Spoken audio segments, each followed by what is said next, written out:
Bom dia, turma do 8º ano. Sejam bem-vindos a mais uma videoaula de ciências. Na aula anterior, nós estudamos sobre o processo reprodutivo de alguns animais, desde os rituais de acasalamento. Espero que vocês tenham gostado do filme A Marcha dos Pinguins. Alguns reclamaram aí que era longo, mas outros deixaram comentários que gostaram muito, que foi muito enriquecedor para o estudo de vocês, tá? Eu quero lembrar aos alunos que a Pro deixou um desafio aí, só 3 alunos cumpriram esse desafio. E fiquem atentos que a Pro deixará outros desafios também, nem só na disciplina de ciências, tá? Esses desafios volta e meia vai acontecer aí nas outras disciplinas, então alunos precisam realmente assistir ao vídeo da aula, tá? Então vamos lá? Hoje nós iremos estudar sobre estratégias reprodutivas das plantas. Primeiro, eu vou deixar logo esse questionamento, um desafio aqui, logo de início. Todas as plantas dão flores? Todas? A aula está iniciando 10 horas. Agora é por volta aí de 10h05.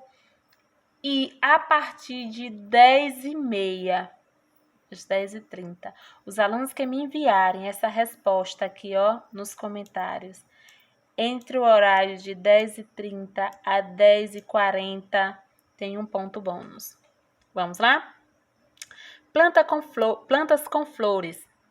A reprodução sexuada da maior parte das plantas ocorre pelas flores. Como que é essa reprodução sexuada? Células masculinas e femininas. A flor é o órgão que contém as estruturas reprodutoras, tá? Se vocês são bons observadores, vocês já devem ter percebido que há uma grande diversidade de flores, tá? E essa diversidade depende tanto da espécie, elas podem ser solitárias, ou seja, uma planta, uma árvore, com uma única flor, ou ela pode formar um conjunto compondo uma inflorescência. A exemplo aqui, eu trago algumas flores. Nós temos aqui, girassol, flores do jacinto. E essa flor aqui, que é considerada a maior flor do mundo, tá? Ela é encontrada na Indonésia e pode chegar a 1 metro de comprimento e pesar até 10 quilos. Quantas principais partes das flores ou as principais partes da flor? Elas são bastante diversas, tanto no formato quanto nas cores e na disposição pelas plantas. Elas são constituídas por estruturas. Essas estruturas são responsáveis pela reprodução, pela proteção e pela sustentação. Quais são os órgãos reprodutores das flores? Estes órgãos são denominados androceu e gineceu. O androceu é a parte masculina, tá? E o gineceu é a parte feminina. A Pro está pulando algumas informações complementares para que o vídeo não fique muito longo, mas você, aluno, deve ler com calma todo o slide, que é base para você responder a atividade avaliativa, tá? E o gineceu, ele divide-se em 3 partes, que é o estigma, o estilete e o ovário.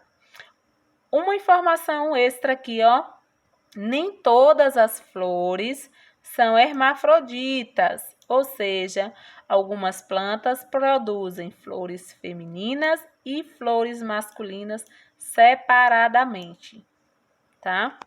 É por isso que precisa aí dos agentes polinizadores que nós vamos ver mais à frente. Quanto às estruturas de proteção, o cálice e a corola, são as peças reprodutoras propriamente dito, protegendo-as, ou seja, protegendo as flores. O cálice, ele protege o botão da flor contra o ataque de parasitas, animais herbívoros e também ajuda a manter a umidade da planta. É aquela partezinha, geralmente de cor verde, semelhante às folhas, que protege o botão da flor. E a corola é o conjunto de pétalas, comumente coloridas e atrativas. Em sua base, há estruturas que produzem o néctar, um líquido viscoso e açucarado que atrai os animais polinizadores. Quanto às estruturas de suporte e sustentação, aqui eu já trago para vocês uma representação. Se vocês são bons observadores, já perceberam que a Pro retirou do livro, porque tem alunos aí que diz que não tem o livro e está tendo problema de fazer atividade, porque o colega manda a foto e a imagem não fica bem nítida. Então, na aula de hoje não tem desculpa, tá?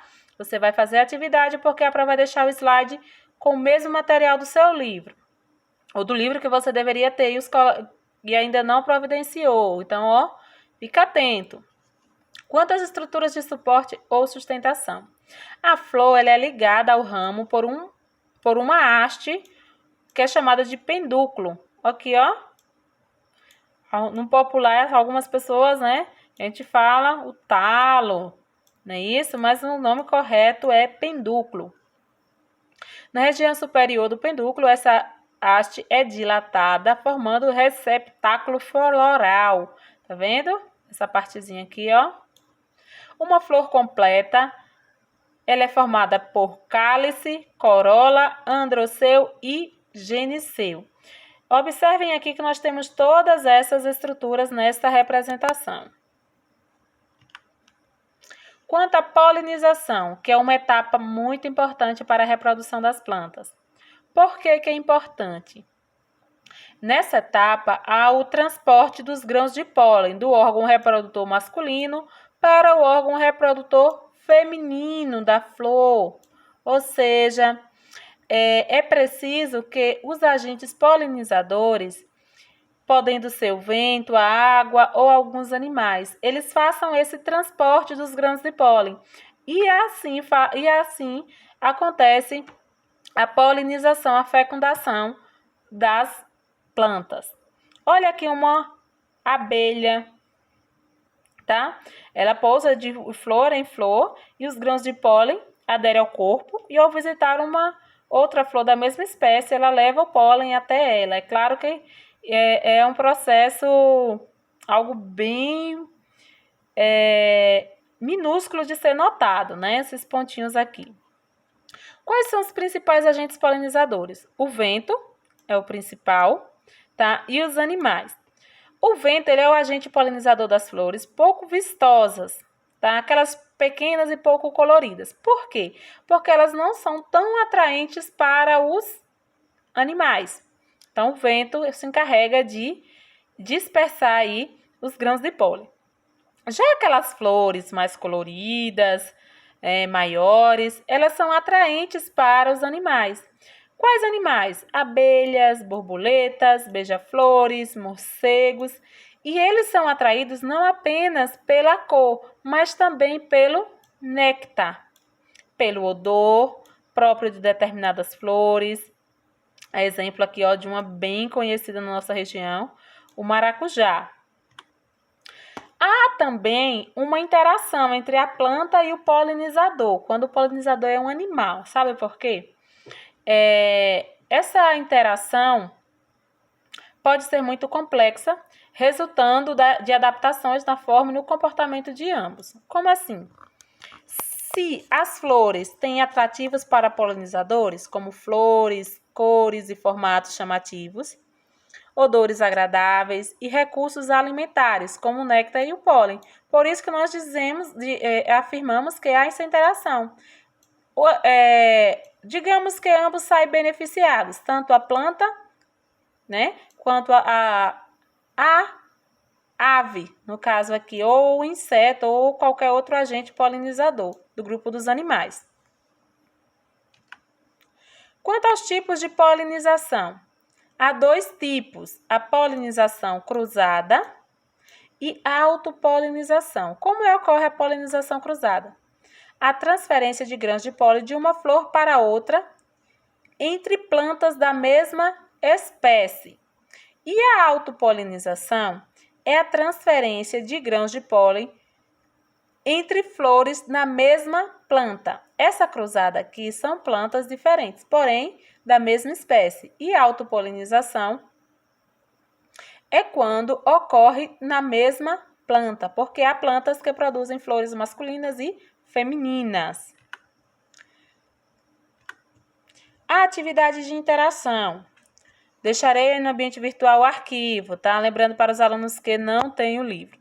Você vai ler o conteúdo da página 67 do livro Tempo de Ciências e vai enviar a resposta nos comentários. Então, já tem 2 respostas para você me enviar aí nos comentários. Do desafio do início do vídeo e mais a atividade de interação. A atividade avaliativa. Você vai abrir o arquivo Atividade Avaliativa, vai ver quais são as questões propostas, vai responder no seu caderno. Depois, você vai acessar o ambiente virtual na pasta Atividade Avaliativa 17/6 e digitar as respostas. E lembrando, não esquece de enviar, tá? Então, você vai fazer esses 2 processos. Você vai abrir, ver quais são as perguntas, vai responder no seu caderno para não correr o risco de ter alguma dúvida ou resposta mal elaborada na hora de enviar. Depois você acessa o ambiente virtual e digita. E não esquece de enviar. Se caso tiver alguma dúvida, a Pro está acompanhando você no horário da aula. Pode perguntar aí nos comentários. E até a próxima aula.